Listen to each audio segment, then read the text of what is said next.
that grants are not Christmas presents or free money. They do come with strings attached. And I learned in writing grants, I wrote for a consortium of schools in Utah County, not to go for the federal grants. That was very discouraging, and the strings were very discouraging as well. So I encourage us all here to go for the local grants, go for the private grants, simply because it's so bureaucratic, and the last thing we need is more bureaucracy. That's just a forward there. I've been studying CTC, and I agree that we do want to address, as we all agree, we want to address youth problems. We all love our youth, we're all concerned, and it's a great idea to bring police and schools and families and churches together to work on these problems. I love that idea. What I don't love is the federal obligations that we'll be under if we do it through CTC. Because CTC started as a private organization, but it was sold. It was called Channing Beat. It was sold to the federal government a couple of years ago, and now they own it. And so when we accept the money, and honestly, $10,000 is not that much money. When we accept that money, we are going to get obligations. I don't know what they are because I can't get access to the grant itself. You probably can because you're a city. I'm no longer a professional grant writer. I can't get that access. But you can, and I would offer my services for free. I would love to just read that grant and analyze it, or better yet, get a lawyer to analyze it and let us know what are the long and short-term obligations that we'll be under if we do choose to go the CTC route. Because these are things that are not short-term. Long after the grant money is spent, we will still have these things in place. University of Kansas has done a study of the pros and cons of CTC. My little talk today is a little too long, so I made a copy. I'll give it to you. Hopefully you'll read it. I'm just going to highlight a few of their cons that I'm not going to like. The pros are obvious. We all know the pros, but I'm going to hit on the cons. University of Kansas says the approach is only inclusive and participatory for certain people. In other words, they have these key stakeholders that get to make the decisions about what we want to focus on with CTC, but it doesn't include everyone. So if I get invited, I'm going to probably ask Linnell and Lisa and Renee to be on the committee. That's not inclusive. Where are the Democrats? You see what I mean? It's not really including everyone. And another problem they found was the claim of allowing communities the freedom to devise their own solutions is only partially accurate. Because it is a top-down program, it's kind of like a McDonald's. Here, this is how you do it. That takes away some of the creativity and the local wisdom from the program. University of Kansas also said it encourages communities to follow directions rather than throwing heart and soul into the effort. A ground-up effort is harder to do because they don't just hand you the blueprint, but it can be a lot more from the heart, and it can also involve a lot more people if people are really giving their work instead of just employing a bureaucrat to administer a program that's already been laid out for us. University of Kansas also said it is to a certain extent based on assumptions, and long-term data have not yet been collected.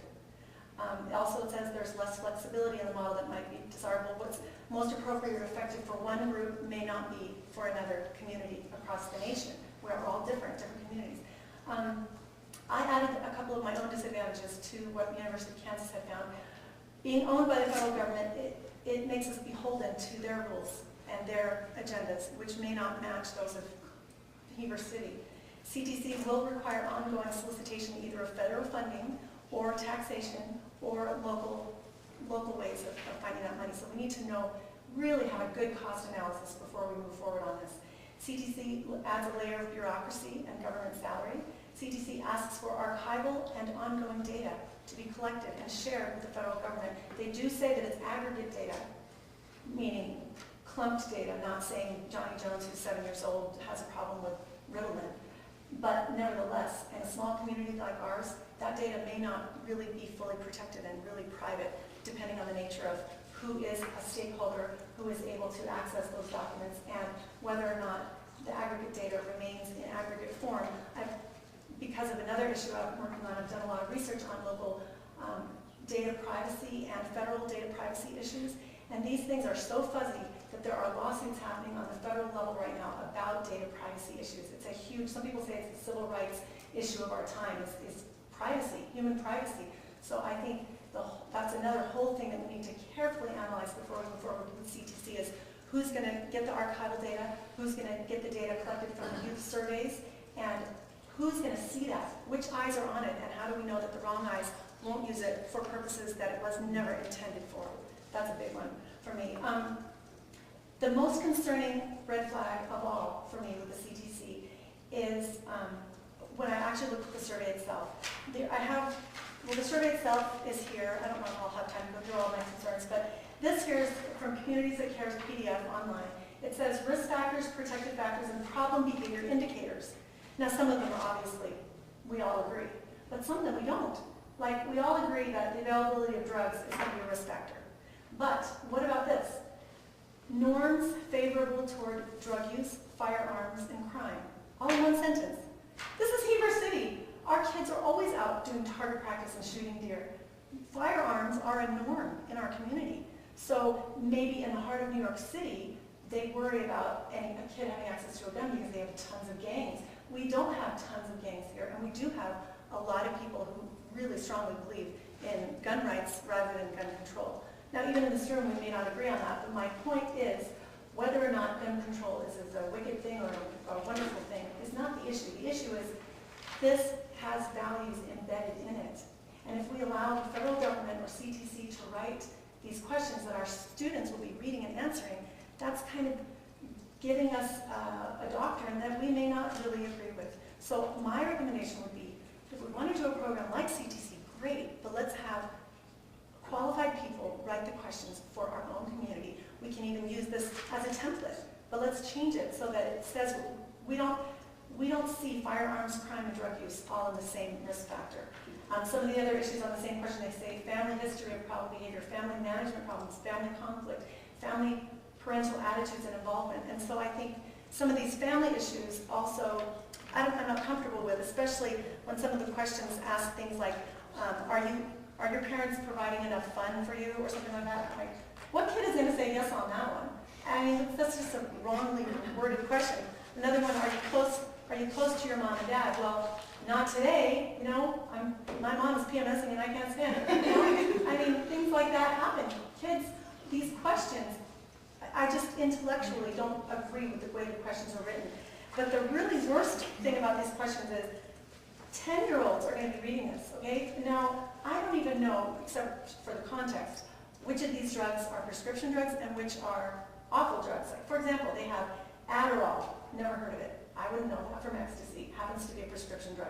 Ritalin, Ambien, Valium, Xanax, Tylox, OxyContin, Vicodin, crank, crystal meth, methamphetamines, ecstasy, LSD, acid, psychedelics, peyote, PCP, LSD.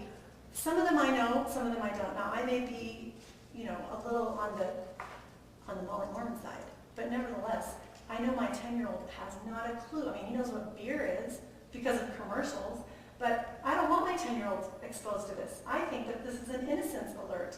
There are certain kids who will be, the opposite effect could happen from what we want. They're going to be reading this going, oh, I can sniff glue? Oh, what the heck is Vicodin? I think I saw some in my dad's closet. I mean, I just think the questions themselves need to be better if we're going to use something like this. And by the way, I'm told, I've never seen the Sharp survey, but I'm told that we have a survey already in our schools extremely similar to this, that we do every 2 years. I need to educate myself more on that, but if that's the case, I think we need to look into that as a side note. Just a few more minutes. Yeah, I'm sorry. I did too much research, I think. That's good. A couple more examples from the survey. Let's listen to this, okay? Would you like your 10-year-olds, or any of your kids, what are the chances you would be seen as cool if you A, smoked cigarettes, B, began drinking alcoholic beverages regularly, C, smoked cigarettes, or D, carried a handgun?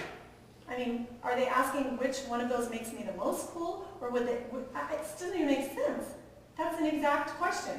It shouldn't at least be an essay question. And should guns and alcohol be in the same question? Another question, use Durbisol in your lifetime. Because it's not an essay question, they can't say what the heck is Durbisol. They can't say multiple choice. Some of the questions say, have you used Durbisol in the past 30 days? Well, first of all, what is Durbisol? Secondly, what if I used it 35 days ago? Do you see what I mean? These questions just aren't. And the other thing is, there's the kid factor of, what the heck, who cares? Yes, I do it all. There's so many issues with this that I have a problem with. I just don't think this is the most effective way to find out if our children are having problems with substance abuse. I talked to a facilitator here in the community who works with 12-step groups. I don't know if you're aware, with multiple 12-step groups that meet in this Heber Valley many nights a week. They have drug and alcohol, they have sex addiction, pornography groups for men and women. They're very small attendance, very small. but they are open to any age as long as, if you're under 18, you have an adult with you or a parent with you. So these are probably being underutilized. I think, in fact, I know they're being underutilized because most people don't even know they're happening. So we could promote these things. We could use our other resources, such as empowerparents.org. They have all kinds of things that, there's a long list of people who are in it, including Larry H. Miller, Utah Attorney General, Salt Lake Police Department, Utah Dental Association, Mothers Against Drunk Driving, and these groups, Jeanette Herbert is involved with it, and they have a whole website for parents. They have links to games you can learn about your kids, and resources, parent panels. They really have a pretty great program from the outside, from a little bit I read. I just feel like we don't need to just come along and take CTC because it's the first and only person who's asking us on a date. I think we should date conscientiously before we marry. Don't make the mistake of just jumping because it sounds good on the surface. Most of all because we want to make sure that our values match. Lastly, anti-bullying is a controversial issue. I don't know if you know that. But in some communities, not in ours so far, I haven't seen it, but in some communities, anti-bullying legislation is being used as a kind of a gate to teach homosexual acceptance. And that's something that's very controversial, especially in religious communities. So I think that this just opens the door for all kinds of mandates coming down from CTC because we've agreed to all this and we have to implement it letter by letter the way they say. So even though the intentions are beautiful, we all agree with the intentions. I just don't agree with having federal ties and doing it McDonald's style, the way that CTC has presented it. And I thank you so much for your time. Thank you. Any questions from our council regarding this presentation? Thank you again.